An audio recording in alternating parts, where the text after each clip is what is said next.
बिस्मिल्लाहिर्रहमानिर्रहीम। अस्सलामुअलैकुम। Urdu novels our pride की जानिब से आपको खुशामदीद कहते हैं।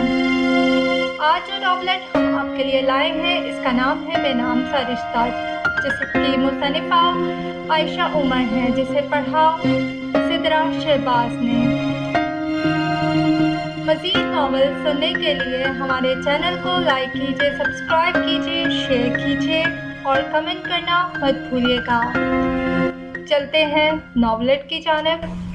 धप पिछली गली में कुछ गिरने की आवाज आई और अम्मा ने बेख्तियार सर पकड़ लिया। अल्लाह हिदायत दे। नेती मारो को 1000 बार समझाया भी, मगर इनके कानों पर जू नहीं रेंगती, बल्कि अब तो ये देख भाल कर गिफ्ट पैक फेंकते हैं कि कहीं हम लोग देख तो नहीं रहे। मैंने तो आपको मना भी किया था कि छोड़ें, आपको क्या, गली सरकारी है, कोई हमारी जाति तो नहीं। एक आपकी कोशिश से क्या हो सकता है। मलिहा ने सलीके से गाजरें छील छील कर टोकरी में रखी अम्मा को अपने धीरे समझाना चाहा। ना बेटी, जैसे ये घर हमारा है वैसे ही ये गली, मोहल्ला और सारा पाकिस्तान हमारा है। ये कहाँ की सफाई पसंदी या सलीका है कि अपना घर तो साफ कर दें और घर के बाहर गली में कूड़े के ढेर पड़े हों। कौन सी इजाफी ताकत या दौलत खर्च हो जाती है अगर सब्जी, हल्के छिलके गली के कोने में रख दें। यहाँ से अक्सर गाय गुजरकर अपने बाड़े में जा रही होती हैं, वो खा लेती हैं या उड़ते परिंदों के काम आ जाता है। वरना प्लास्टिक की थैलियों में अच्छी तरह बंद करके रखें और भंगी के आने पर उसके हवाले कर दें। गली के या नुक्कड़ पर रखे कूड़े के बड़े ड्रम में डाल दें। सूखा कचरा मसलन शीशे, प्लास्टिक की बोतलें, गत्ते के खाली डब्बे बाल्टी पेपर वाले को दे दें। अब देखो तो कूड़े का ड्रम खाली पड़ा होता है और इसके इर्द गिर्द पूरी गली में कचरे के ढेर पड़े होते हैं। ये हमारे पड़ोसी तो जैसे नाक में होते हैं कि इधर भंगी सफाई करके जाए और वो कचरा फेंके। इनको जरा ख्याल नहीं आता कि साफ सुथरी गली में कूड़ा फैला रहे हैं। फिर हम लोग केएमसी वगैरह को मूर्ख इल्जाम ठहराते हैं। अपने फराइज और गलतियों को कोई नहीं देखा। बड़े आराम से सब ये कह देते हैं कि फला मुल्क में जाओ तो इस कदर सफाई होती है कि सड़कें, बाजार, गलियां, कहीं कचरे का निशान तक नहीं होता। बस ये पाकिस्तान में ही इस कदर गंदगी है। अम्मा को अपने दिलपसंद मौजू पर तकरीर करने का मौका मिल गया था। गाजरें छिल चुकी थी। अम्मा ने सब कचरा समेट कर एक थैली में बंद किया और बाहर की तरफ जाते नासिर को आवाज दी, बेटा ये थैली नुक्कड़ वाले ड्रम में डालते जाना, अम्मा इधर गली में फेंक देना, गाय वगैरह गुजर रही होती हैं, खा जाएंगी। नासिर बोला, नहीं बेटा इस वक्त नहीं होती, वो तो सुबह सुबह गवाला लिए जा रहा होता है, अभी ये यूं ही कचरा फैला रहेगा, मुझे कचरा ले जाते शर्म आती है। अम्मा और एक आपकी गली में ना फेंकने से क्या फर्क पड़ जाता है, शर्म की क्या बात। अगर तुम सड़क गली को गंदा कर रहे हो तो शर्म आनी चाहिए, ना कि सफाई का ख्याल रखते। और फिर बेटा नेकी या अच्छाई इस ख्याल से छोड़ नहीं देते कि अकेले हैं। अल्लाह हिदायत दे तो कभी ना कभी दूसरे को भी ख्याल आ ही जाता है। यूं एक अच्छे काम में बहुत से साथी बन जाते हैं। अम्मा ने 9-10 साला नासिर को समझाया था। शाम का धंधका फैल रहा था। मगरिबी उफक पर नारंगी धारियां खूब नुमाया थी। मलिहा ने दीवार पर से जरा सा झांक के देखा। वो सामने ही तो बैठा था, कुर्सी की पुश से टेक लगाए, टांगे सामने की तरफ फैलाए। वो इसे ही तो देख रहा था। इसे झांका पाकर वो मुस्कुरा दिया और सामने रखी किताब खोलकर इसमें से एक पुर्जा निकाल कर मलिहा के सामने लहराया। मलिहा ने इर्द गिर्द की छतों, खिड़कियों पर एक नजर डाली, फिर नीचे गली में झांक कर देखा। बज़ाहिर कोई नजर न आ रहा। इसने मुतमईन होकर हाथ हिला दिया और अगले ही पल एक छोटे से कंकर के साथ लिटा कागज का एक टुकड़ा इसके कदमों में पड़ा था। मलिहा, कहाँ रह गई हो तुम? कितनी दफा मना किया है कि छत पर मत जाया करो, और खास तौर पर उस वक्त जब दोनों वक्त मिल रहे होते हैं। बेटी, इस वक्त तो जानवर और परिंदे बल्कि दरख्त पौधे तक अपने रब की तस्बीह कर रहे होते हैं। तुम भी आके अपने खालिक के हुजूर सजदा करो। अम्मा की नसीहत हर वक्त जारी रहती थी। मलिहा ने पत्थर परे फेंका जो दीवार बीच साथ वाले घर के आंगन में बैठे अदनान को लगा। इसने जवाब में अलविदाई सलाम का इशारा किया तो वो शाद सी सीढ़ियाँ उतरने लगी। वजू के बहाने बाथरूम में बंद होकर इसने कागज का टुकड़ा खोला। अदनान वही पुराना दुखड़ा रो रहा था और साथ ही से हिम्मत से काम लेने की तलकीन थी। प्यारी मलिहा, आदाब व तस्लीमात। वैसे इन अलकबात की जरूरत तो नहीं कि प्यारी तो तुम हमें जहाँ भर से ज्यादा हो। हमारे हर सांस के साथ तुम्हारे और अपने मिलन के लिए दुआएं निकलती हैं। मगर मैं क्या करूँ, लगता है मेरी बदबख्ती ने अभी तक मेरा पीछा ले रखा है। हालांकि तुम्हें देकर, तुमसे बात करके मुझको दुनिया का अमीर तरीन और खुशनसीब तरीन फर्द समझा था। मगर मेरी जान, तुम्हारी अम्मा को जाने क्यों मुझ में कौन सी खराबियाँ नजर आती हैं कि वो मेरी दरख्वास्त मानने पर तैयार नहीं। चंद दिन में एक बार फिर मासी बरकत को भेजूंगा, कहूंगा कि जो मर्जी शर्त रख लें मगर मेरी जिंदगी मुझसे जुदा ना करें। अब एक लौता हूँ, दुनिया में अकेला हूँ, तो इसमें मेरा क्या कसूर। पर तुम्हारी अम्मा मेरी इस कमी को, जिसने सारी जिंदगी मुझे खून के आंसू रुलाया, मेरा जुर्म बनाने पर तुली है। सुनो, तुम किसी तरह अपनी अम्मा तक ये बात पहुँचा दो कि वो मासी बरकत को इनकार ना करें। वो तुम्हारी भी यही ख्वाहिश है। मलिहा, दुआ करो ये ईद हम एक साथ मनाएं। तुम्हारे बारे में तो इल्म नहीं, लेकिन अपने बारे में कसम खाकर कहता हूँ कि अगर तुम मुझे मुझे ना मिली तो जिंदगी मौत से बदतर होगी। नेटी जेटी के पुल से हमारे ही जैसे बदबख्त छलांग लगाते हैं, ट्रेन के सामने लेट जाते हैं या पिस्तौल की गोली कनपटी में उतार लेते हैं। ठीक ही तो करते हैं, रोज रोज के मरने से एक बार मरना बेहतर है। खुश रहो पका तुम्हारा अदनान। आंसू रवानी से खत को भिगो रहे थे। बाहर से अम्मा आवाजें दे रही थी, मलीहा मलीहा नमाज कज़ा हो जाएगी, क्या नहाने बैठ गई हो? नमाज बहुत दिल से पड़ी थी और नमाज के बाद वो कितनी ही देर हथेलियां फैलाए बैठी रही। ऐ मेरे रब, तू अम्मा के दिल में रहम डाल दे, अदनान के लिए अम्मा का दिल मोम हो जाए। वो तो मेरी जिंदगी है, मैं इसके बगैर नहीं रह सकती। तू हमें एक दूसरे का बना दे, तू तो हर चीज पर कादिर है। तू मेरी दुआ सुन ले, मुझे अपने दर से खाली हाथ मत लौटा। अम्मा ने विर्दो बताई से फारिग होकर जाए नमाज समेटते हुए हाथ फैलाए बैठी मलीहा को बहुत प्यार से देखा। इसके चेहरे पर अजीब हजन फैला हुआ था, शायद इसका टेस्ट अच्छा नहीं हुआ। अल्लाह कामयाब करे, या अल्लाह मेरी बच्ची की खुशियों को सलामत रख, इसे अपने हिफ्ज़-ओ-मान में रख, इसे हर तकलीफ और आफत से बचा। इलाही मुझ खताकार का तू ही सहारा है, मेरे सब बच्चों की हिफाजत तेरे ही जिम्मे है, तू इन सब का निगहबान है। इत्तेफाक में बड़ी और छोटी आपा की एक साथ आमद हुई थी और तभी वो दोनों अम्मा के घुटने से लगी अपने अपने ससुराल के दुखड़े रो रही। एक न दो पूरी 4 नंदे हैं और हर हफ्ते सबकी हाजिरी लाजमी, वरना अम्मा को इतलाज होने लगा है। इनकी खातरें कर करके, इनके नखरे सह सह के मैं तो अब थक गई हूँ और मैं तो वैसे ही मुसीबत में हूँ। सबसे बड़ी भाभी जो ठहरी, हर कुर्बानी मेरे जिम्मे। मेरे छोटे देवर ने तो मेरी जान अजाब की हुई है, हर 2 मिनट के बाद इसे चाय चाहिए होती है और साथ तो होती ही दिल की फांस है। इधर नवेद अपने कमरे में आए और उधर अम्मा को बेटे की मोहब्बत ने ललकारा। बस वहीं से आवाज दे लेती हैं और ये फरमाबरदार बने सर झुकाए चले जाते हैं। इसी वक्त यूनिस भाई चले आए। हाँ, आज तो दोनों आपा एक साथ हमला आवर हुई हैं। हाँ, और अब तुम्हें गिरफ्तार करने का इरादा है। छोटी आपा लह कर बोली, इस जुर्म में? मंगनी के जुर्म में। हाँ बेटा, बस इसकी तो सब तैयारी मेरी तरफ से मुकम्मल है, बल्कि मैंने तो मलीहा का जहेज भी साथ साथ तैयार कर रखा है। दुआ करो कोई ढंग का रिश्ता आए, कहीं दिल ठुक जाए तो मोनिस के साथ साथ इसके फर्ज से भी सुपुगदोश हो जाऊं। अरे हाँ अम्मा, वो मेरा दोस्त है ना आरिफ, वो अपने साले का जिक्र कर रहा था। उस रोज आप और मलीहा मेरे साथ आरिफ के बेटे की सालगिरह में गई थी ना, तो वहीं उन लोगों ने मलीहा को देखा। अब वो लोग हमारे घर आना चाहते हैं। जम जम आए बेटा, मगर लड़का क्या करता है, खानदान बिरादरी कैसा है? अम्मा, आरिफ की फैमिली तो बड़ी मजहब और पढ़ी लिखी है, ये लोग भी वैसे ही होंगे। छोटी आपा ने गोद में सोए 1.5 साला बबलू को बिस्तर पर लिटाते हुए कहा। अम्मा, आरिफ कह रहा था कि लड़के के मुतालिक मैं गारंटी देता हूँ, बहुत शरीफ, मेहनती और अच्छा लड़का है। 3 बहनें और 2 भाई और हैं, 1 भाई और 1 बहन कंवारे हैं, बाकी सब शादीशुदा हैं। खुद लड़का इंजीनियर है और टेलीफोन के महकमे में मुलाजिम है। तो ठीक है बेटा, इसी इतवार को इन्हें घर बुला लो, अपने दोनों बहनोइयों को भी बुला लेना और अपने चचा को भी। सब लड़के को एक नजर देख लेंगे, बाकी तुम लोग लड़के से मुतालिक जरूरी छानबीन भी कर लेना। मैं भी इस्तिखारा कर लूंगी, फिर जो अल्लाह को मंजूर। तुम्हारे अब्बा होते तो मुझे इतनी फिक्र काहे को होती। अब तो जो जिम्मेदारी है बेटा वो तुम पर ही है। वो दुपट्टे के पल्लू से आंसू पोंछने लगी। अम्मा परेशान न हो, अल्लाह बेहतर करेगा। और ये क्या, बेटियां क्या आई, बेटे को भूल ही गयी? आज चाय तो पिलाई ही नहीं। कैसे हो सका है बेटे कि माँ अपनी औलाद को भूल जाए? चाय अभी बनवाती हूँ। खुदा जाने ये मलीहा कहाँ गायब है, बहनों के पास भी नहीं बैठी। मैं देखती हूँ अम्मा। छोटी आपा उठ खड़ी हुई और अपने कमरे में बैठी मलीहा को जा पकड़ा, जो डाइजेस्ट पकड़े बैठी थी। मलीहा, अभी से तुमने हमसे दूर रहना शुरू कर दिया। बी बनो, आज मोनिस के दोस्त की वजह से एक बहुत अच्छा रिश्ता आया है। लड़का इंजीनियर है और बहुत अच्छा है। इतवार को वो लोग तुम्हें देखने आ रहे हैं। मगर आपा, आप अम्मा से कहें कि वो ऐसा वैसा मत सोचें और मासी बरकत को हाँ कर दें। छोटी आपा तो हबदक रह गयी। इनकी मासूम बहन कौन सी मुसाफतें तय किए बैठी, मगर मल्लू वहाँ अम्मा नहीं जान रही और फिर हम सब भी मुतमईन नहीं है। अकेले लड़के का क्या भरोसा, तो अकेले होने में क्या बुराई है? आप लोग खुद जो अपने अपने ससुराल के दुखड़े रोती रहती हैं, तो क्या ये अच्छा नहीं कि सिरे से ये झंझट ही ना हो? मगर मिली, अगर मगर नहीं आपा, आप अम्मा को बता दें। मलीहा का लहजा सर था और हर थम वो कमरे से बाहर निकल गई थी। वो छत पर एक नजर जमाए साथ के घर को देख रही। अदनान 5-6 माह बेशर इस 2 कमरे के छोटे से मकान में बतौर किराएदार आया था। छड़े छाट लड़के को देखकर अक्सर लोगों ने एतराज किया था, मगर 1-1.5 माह में ही वो अपनी शराफत का सिक्का सब मोहल्ले पर बिठाने में कामयाब हो गया था। किसी को कोई मसला हो वो हल कराने में पेश रहता। इसकी छोटी सी आल्टो जो सिद्दीकी साहब के गैराज में खड़ी होती थी, मोहल्ले के किसी भी फर्द की जरूरत पर उसके हवाले कर दी जाती और हर तरफ से अदनान की तारीफों का गलबा बुलंद होने लगा। काले जाते जाते मलीहा ने उसे देखा था, फिर रफ्ता रफ्ता नौबत निकाहों के तबादले से होती खतूत के तबादले तक आ पहुंची। अम्मा को जब छोटी आपा ने दबे लफ्जों में मलीहा की बात सुनाई तो वो सफेद पड़ते चेहरे के साथ साकत रह गयी। वो चुप की चुप रह गयी, मगर आसिम के घर वालों की आमद पर अगले ही रोज उन्होंने अपनी रजामंदी दे दी और मलीहा से कह दिया कि वो अदनान को भूल जाए। मगर वो कैसे भूल सकती थी? इसकी शोक नजरें, उसका तलमसी खुशबू भरा रसीला लहजा, कभी नहीं। मगर मुसीबत ये हुई कि हफ्ते भर से अदनान गायब था। उधर उसकी बात पकी हो गई थी और बकर ईद के चौथे रोज इसकी मेहंदी की रस्म होती थी। वो अभी भी अदनान के आगे के आंगन में नजरें जमाए खड़ी थी, जो इसके दिल की तरह सूना पड़ा था। अम्मा ने पीछे से आकर इसके शाने पर हाथ रखा। नीचे चलो मलीहा, माँ बाप औलाद के भले के लिए सोचते हैं। उनका तजर्बा औलाद के जज्बाती और वक्ती एहसासात और ख्वाहिशों से दूर तक देख सकता है और बेटियां तो वालिदैन और भाइयों का मान होती हैं। अम्मा का लहजा बर्फीला था। वो चुपचाप सीढ़ियां उतरने लगी। गली में से कुर्बानी के लिए लाए गए जानवरों की आवाजें आ रही थी। हो ना हो हम लड़कियां भी वालिदैन की नजर में कुर्बानी के जानवर की तरह होती हैं, सजा सवार कर अपनी इज्जत की कुर्बान गाह पर अपने हाथों ज़िबा कर देते हैं। अदनान का आखिरी खत जैसे कछुए लगाने लगा। वो खाली उस जहन बैठी थी। अम्मा ने चाय का कप इसके हाथ में पकड़ा दिया। तभी नासिर भागता हुआ आया। अम्मा, मलिहा बाजी, ये जो अदनान भाई थे ना, उनको पुलिस पकड़ के ले गई। मलिहा के हाथ से चाय का कप नीचे फर्श पर जा गिरा। गर्म चाय ने पाँव झुलसा दिया था और कप किरचियाँ दूर तक फैल गई थी। क्यों? अम्मा ने पूछा था। पता नहीं, लोग कह रहे हैं उन्होंने फ्रॉड किया था। अभी उनके घर में पुलिस भरी है, तलाशी ले रहे हैं। फिर हाथी कापती मासी बरकत चली आई। अरे मौला का शुक्र है। अरे खतीजा बहन, तुम्हारी दुआओं ने बचा लिया तुम्हारी बच्ची को। अरे मैं भी किस कमबख्त की बातों में आ गई थी। कुछ बताओ तो, हौलाए दे रही हो, अम्मा ने कहा था। क्या बताऊं? अरे वो मुआ एक नंबर झूठा था। किसी गुरोह का बंदा था, मंशियात की स्मगलिंग और लड़कियों को शादी के झांसे में अगवा करने का मुजरिम था। कितनी ही लड़कियों को शादी के बहाने बाहर ले गया और वहाँ बेच डाला। क्या बताऊं? लड़कियों के ना आकबत अंदेश माँ बाप सिर्फ ये देखते हैं कि अकेला लड़का है, पैसे वाला, खूबसूरत, बेटी राज करेगी। मुझे भी उसने कैसे कैसे लालच दिए। अपनी मलिहा बेटी का उम्र भर गुलाम बनकर रहने के दावे करता था। वो तो तुम अक्लमंद साबित हुई और अकेले लड़के को बेटी देने से इनकार कर दिया। वरना सुना है कि 2-3 बार वो अपने गिरोह के औरत मर्द को भाई भाभी बनाकर भी ले गया था। आजकल वो जेल में है, इसलिए यहाँ नहीं ला सका। अभी भी हीरोइन लेकर अबू ज़ैबी जा रहा था कि एयरपोर्ट पर पकड़ा गया। वहाँ से सारा किच्चा चिट्ठा खुलकर सामने आ गया। मलिहा के कानों में अम्मा की आवाजें गूंज रही थी। मदीहा, इस बेवकूफ को बता दो कि भरे पूरे ससुराल का अपना सुख होता है। अब तुम ही कहो, नवेद ने पिछले साल जब तुमसे नाराज होकर बातचीत बंद कर दी थी तो तुम्हारी सास की धमकी ने ही इसे सीधा किया था। फरीहा की नंदे अगर अपने मैके आती हैं तो क्या हुआ, उनका हक है। और जब फरीहा की जरा तबीयत खराब होती है या बच्चा होने वाला होता है तो इसका घर भी तो वो ही संभालती हैं।